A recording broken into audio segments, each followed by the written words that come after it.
Yeah, so the backlash I faced was over my position on lockdowns. I argued that we should have focused protection of vulnerable older people and opening schools and letting younger people live their lives. In October 2020, Francis Collins wrote an email calling me and my colleagues, Martin Kulldorff of Harvard and Sunetra Gupta of Oxford, fringe epidemiologists, and then he called for a devastating takedown, which led to, just media hit pieces, vile attacks on me and my family. It was really quite stressful.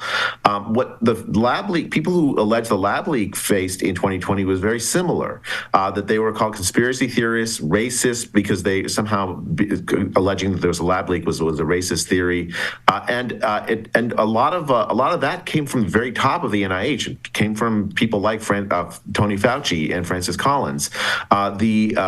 In 2020, the idea of a lab leak was seen as this sort of crazy idea that only crazy people could have, when in fact, in reality, there were a tremendous number of honest scientists who thought that there was a lab leak. There was considerable evidence in favor of a lab leak.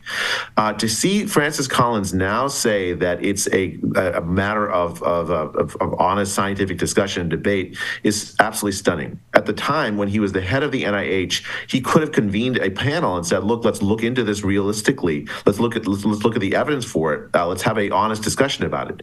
Instead, what he did was he countenanced the destruction of the careers of scientists who disagreed with him, both about lab leak and about lockdowns.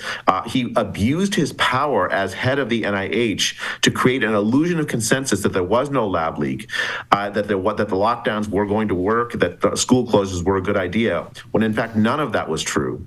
And I'll tell you one other thing is about the Francis Collins's behavior during the pandemic.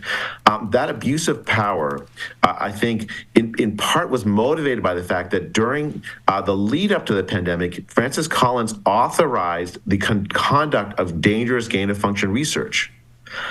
The abuse of power to suppress the idea of a lab leak looks, in retrospect, very much like a CYA kind of idea, that in order to hide the fact that he had supported this research, he suppressed the lab leak idea, when in fact it looks like it very likely was a lab leak.